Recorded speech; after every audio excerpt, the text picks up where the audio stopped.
So I was taking in my normal drive. I took a break from what I was doing so I can come out and sit at the park, smoke me a cigar. And on the way here, traffic slowed down. So I'm like, why is everybody slowing down on a Saturday? So as I got closer, I saw, I don't know if it was crows, I don't think it was eagles or whatever. Anyway, it was a flock of birds eating a deer.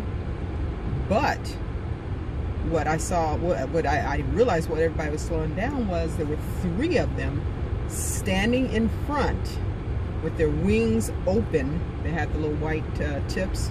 I think they were. Anyway, they were guarding the other ones, the smaller ones, eating the deer.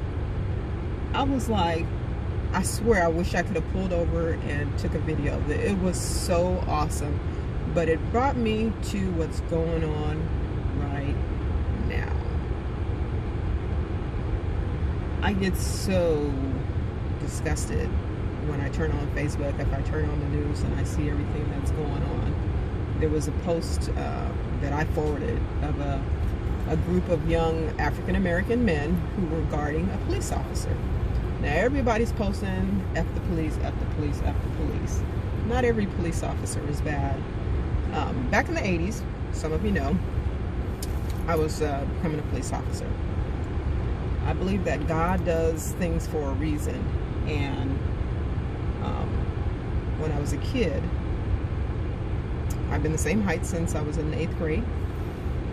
I've pretty much been almost the same size, a little smaller. Hips got a little wider. But I was always trying to take the kids in the neighborhood camping, because a lot of them didn't. We lived on the outskirts of a town called Pacoima. I mean, it was Sylmar, but I mostly stayed in Granada Hills. So we did a lot of camping. We did a lot of things that a lot of the inner city kids couldn't do. My goal, I worked with the school police. I can tell you some of the things I used to do when I was in high school. But I really, really, really wanted to help the inner youth. And I thought that if I became a police officer, that I can make some kind of a difference somehow. God obviously had a different plan for me, because to fast forward, I passed all my testing. I was working out at the, I hadn't gotten my academy date yet, but I was working out at the police department. So I was just kind of waiting for, finish up my processing. I scored, it was 87 on my oral, which was pretty good at that time. So anyway, but I was very bougie. Back then, even though I used to like to help a lot of people, I was mean. I was mean. And most of y'all know me now as being mean. You should have knew me when I was younger. I've tapered it out a lot. Anyway, fast forward again. I branched out, moved to Los Angeles, which I still lived in Los Angeles, but it was the San Fernando Valley, so it was like 20 minutes over the bridge, and I lived in Inglewood. I lived on a 3rd-story building with a friend of mine, and everybody's outside. Shots got fired. I heard the shots. I'm in my apartment, 3 stories high. I went to close the door, because I was like, what's going on? And closed the door, and when I came in the house, I looked down and there was blood everywhere. And I was like, what the hell? And realized I had been shot. So of course I went into shock, locked myself in the bathroom, blah, blah, blah. Make a long story short. I found out who it was. I lost my hand, well, for a year, so I can't really close my fingers. I can make fists, choke the heck out of somebody, but I can't lock these fingers anymore. I'm right-handed, so I lost my hand for a year, but we're going to fast forward this. Anyway, that took me out of my process.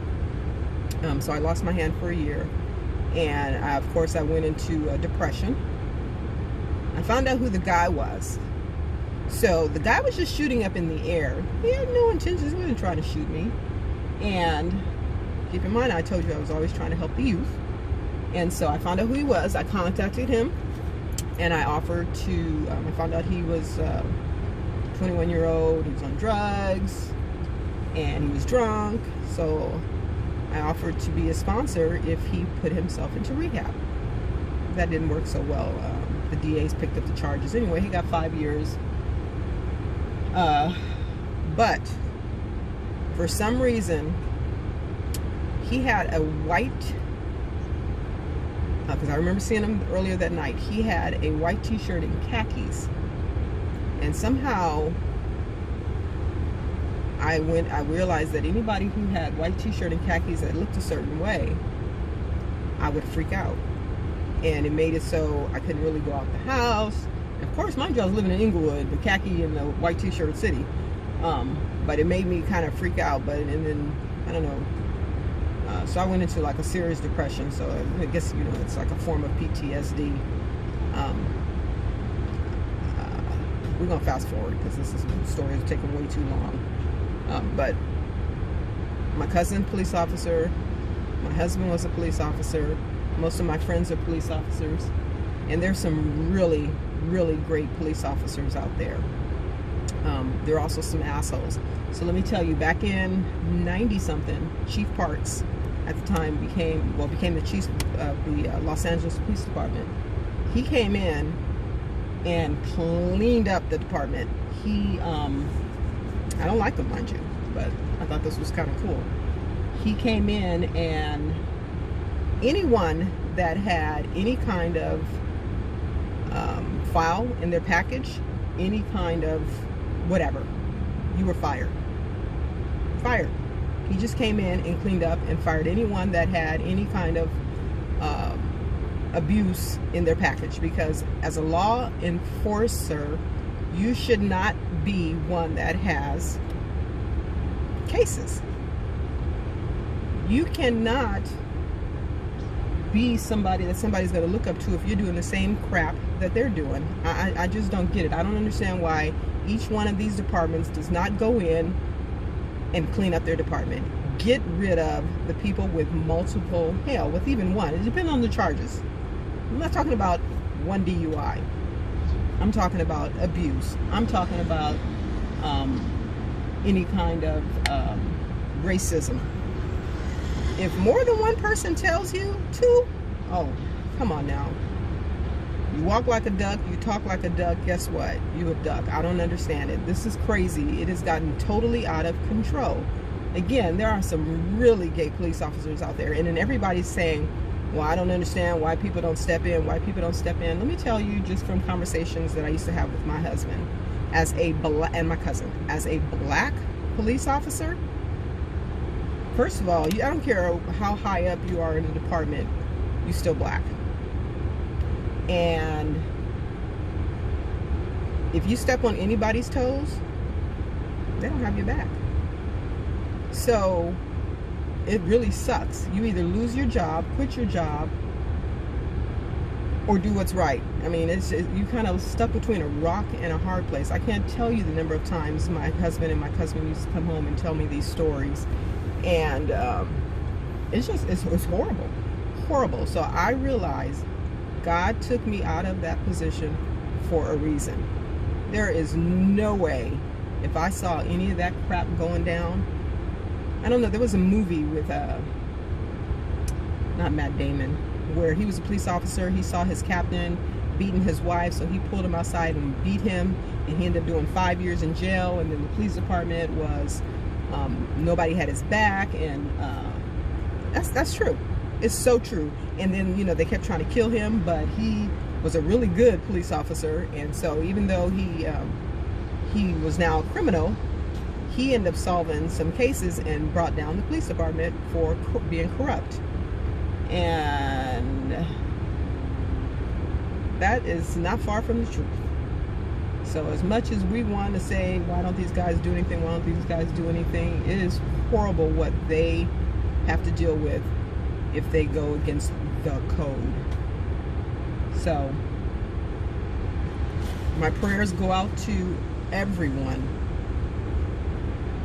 It's just, we're at war. We are at war, and it just breaks my heart. I literally want to turn off the TV. I always tell people I live in after all of that, again, it took me years to recover from certain things. I tell people I live in a fantasy world. I like to live in my own little world where everything is happy. Even after that, I couldn't watch like Boys in the Hood. That's how long ago it was. I couldn't watch Boys in the Hood. I couldn't watch all kinds of movies because I would cry. I would just cry. I take in everybody's pain. So when I see things going on, I get, like, I think it was, I don't know. At one point, I became a very spiritual person, and I feel almost everything. If somebody is hurt, it's like I feel it. I feel it. If somebody kicks, one of my good friends or somebody kicked their toe, it's like something punched me in the stomach at the same time. I feel everything, and it drives me nuts.